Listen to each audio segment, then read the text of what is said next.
ಇನ್ನು ಕೃಷ್ಣ ಮಠದಲ್ಲಿ ಇಫ್ತಾರ್ ಕೂಟ ವಿಚಾರಕ್ಕೆ ಸಂಬಂಧಪಟ್ಟಂತೆ ಉಡುಪಿಯಲ್ಲಿ ಪೇಜಾವರ ಮಠಾಧೀಶ ವಿಶ್ವೇಶ ತೀರ್ಥರು ಹೇಳಿಕೆಯನ್ನ ನೀಡಿದ್ದಾರೆ. ನಮಾಜ್ ಮಾಡಿದ್ರಿಂದ ಹಿಂದೂ ಧರ್ಮಕ್ಕೆ ಅಪಮಾನವಾಗಿಲ್ಲ, ಉಪವಾಸ ಬಿಡುವ ಮುನ್ನ ನಮಾಜ್ ಮಾಡಬೇಕು ಎಂದಿದ್ದಾರೆ. ಇನ್ನು ಆಹ್ವಾನಿಸಿಯಾಗಿತ್ತು, ಅವರನ್ನ ಹಾಗೆ ಕಳಿಸಲು ಸಾಧ್ಯವಿರಲಿಲ್ಲ. ಅಷ್ಟಕ್ಕೂ ಸಾರ್ವಜನಿಕ ಸ್ಥಳದಲ್ಲಿ ನಮಾಜ್ ಮಾಡಿದ್ರೆ ತಪ್ಪೇನು ಅನ್ನೋ ಪ್ರಶ್ನೆಯನ್ನ ಕೂಡ ಉಡುಪಿಯಲ್ಲಿ ಬಗ್ಗೆ ಪ್ರತಿಕ್ರಿಯೆ ನೀಡುವ ಸಂದರ್ಭದಲ್ಲಿ ಪೇಜಾವರ ಮಠಾಧೀಶ ವಿಶ್ವೇಶ ತೀರ್ಥರು ಪ್ರಶ್ನೆ ಮಾಡಿದ್ದಾರೆ. ಇನ್ನು ನಮಾಜ್ ಮಾಡಿದ್ದು, ಊಟ ಮಾಡಿದ್ದು ದೊಡ್ಡ ವಿಷಯ ಅಲ್ಲ. ಮಧ್ವಾಚಾರ್ಯರ ಕಾಲದಿಂದಲೂ ಕೂಡ ಮುಸ್ಲಿಮರೊಂದಿಗೆ ಬಾಂಧವ್ಯ ಇದ್ದೇ ಇದೆ. ಮಧ್ವಾಚಾರ್ಯರು ಮಾಡಿದ್ದನ್ನೇ ನಾನು ಕೂಡ ಮಾಡಿದ್ದೇನೆ ಅಂತ ಹೇಳಿ ತಮ್ಮ ಒಂದು ಕಾರ್ಯಕ್ಕೆ ಉಡುಪಿಯಲ್ಲಿ ಪೇಜಾವರ ಮಠಾಧೀಶ ವಿಶ್ವೇಶ ತೀರ್ಥರು ಸಮರ್ಥನೆಯನ್ನ ಮಾಡಿಕೊಂಡಿದ್ದಾರೆ. ಇನ್ನು ಪ್ರಮೋದ್ ಮುತಾಲಿಕ್ ಜೊತೆ ನನ್ನ ಅಭಿಪ್ರಾಯವನ್ನ ಹೇಳಿದ್ದೇನೆ. ಪ್ರತಿಭಟನೆ ವಿಚಾರದಲ್ಲಿ ಯಾವುದೇ ಪ್ರತಿಕ್ರಿಯೆ ನೀಡೋದಿಲ್ಲ. ನಾನು ಶಾಂತವಾಗಿ ನನ್ನ ಕೆಲಸವನ್ನ ಮಾಡ್ತಿದ್ದೇನೆ ಅಂತ ಕೂಡ ಪೇಜಾವರ ಶ್ರೀಗಳು ಈ ಸಂದರ್ಭದಲ್ಲಿ ಹೇಳಿಕೆ ನೀಡಿದ್ದಾರೆ.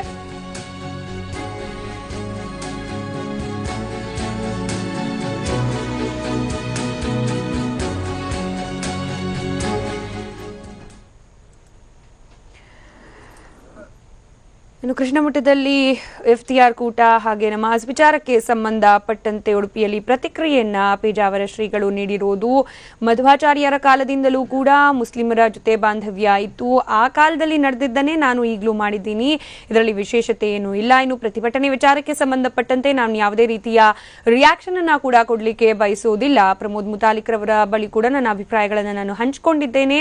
ಇದನ್ನು ಹೊರತುಪಡಿಸಿ ಅವರವರ ಇಚ್ಛೆ ಅಂತ ಕೂಡ ಪೇಜಾವರ ಶ್ರೀಗಳು ಪ್ರತಿಕ್ರಿಯೆಯನ್ನ ನೀಡಿರೋದು. ಇನ್ನು ಇಫ್ತಿಯಾರ್ ಕೂಟ ವಿಚಾರ ಹಾಗೆ ನಮಾಜ್ ವಿಚಾರಕ್ಕೆ ಸಂಬಂಧಪಟ್ಟಂತೆ ಸಾಕಷ್ಟು ಚರ್ಚೆಗಳು ನಡೀತಾ ಇದೆ. ಈ ಸಂಬಂಧ ಇವತ್ತು ವಿಶ್ವೇಶ ತೀರ್ಥರು ಪ್ರತಿಕ್ರಿಯೆಯನ್ನ ನೀಡಿರೋದು. ಉಪವಾಸ ಬಿಡುವ ಮುನ್ನ ನಮಾಜ್ ಮಾಡಬೇಕು, ಅವರನ್ನೆಲ್ಲ ಆಹ್ವಾನಿಸಿಯಾಗಿತ್ತು, ಹಾಗಾಗಿ ಅವರನ್ನ ಹಾಗೆ ಕಳಿಸೋಕೆ ಸಾಧ್ಯ ಇರಲಿಲ್ಲ. ಅಷ್ಟಕ್ಕೂ ಸಾರ್ವಜನಿಕ ಸ್ಥಳದಲ್ಲಿ ನಮಾಜ್ ಮಾಡಿದ್ರೆ ತಪ್ಪೇನೂ ಇಲ್ಲ.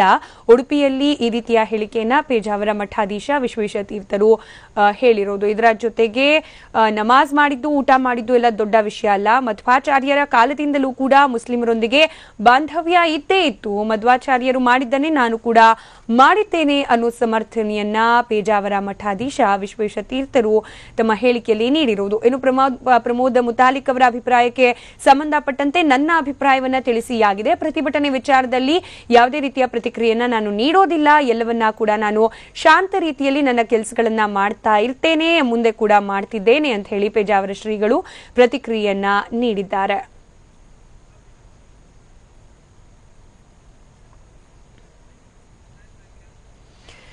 ಹಾಗಾದ್ರೆ ಸ್ಪಷ್ಟನೆ ರೂಪದಲ್ಲಿ ಪೇಜಾವರ ಶ್ರೀಗಳು ಹೇಳಿದ್ದೇನು ಕೇಳೋಣ ಬನ್ನಿ.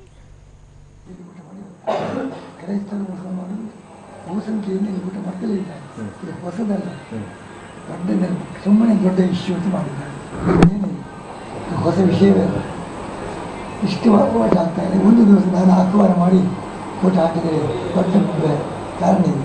ನಮಾಜ್ ಮಾಡಿದ್ರು ಅಂತ ಒಂದೇ ಅವತ್ತು ನಮಾಜು ಅವರಿಗೆ ಅವಾಗ ಹೇಳಿದರು, ಉಪವಾಸ ಮುಗಿದ ಮೇಲೆ ಹಣ್ಣು ತಗೊಂಡ ಮೇಲೆ ನಮಾಜ್ ಮಾಡೋ ಕ್ರಮ ಇದೆ, ಮಾಡ್ತೇವೆ, ಎಲ್ಲಿ ಮಾಡಬೇಕು.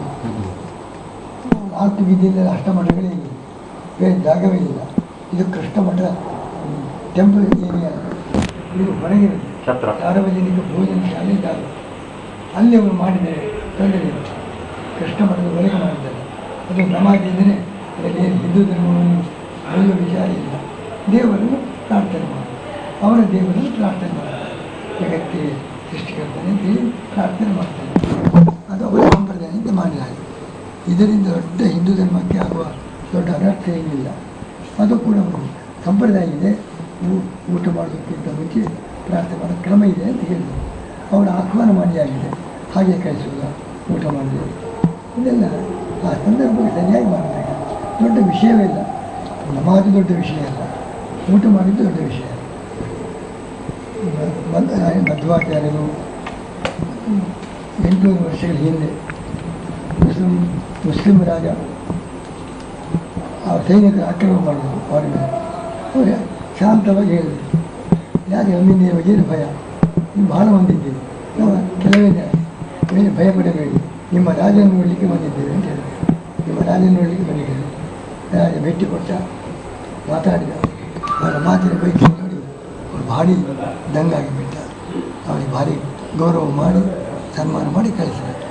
ಅವನ ಜೊತೆಗೆ ಒಳ್ಳೆಯ ಸೌಹಾರ್ದವನ್ನು ಮಧ್ವಾಚಾರ್ಯ ಬೆಳೆಸಿದರು.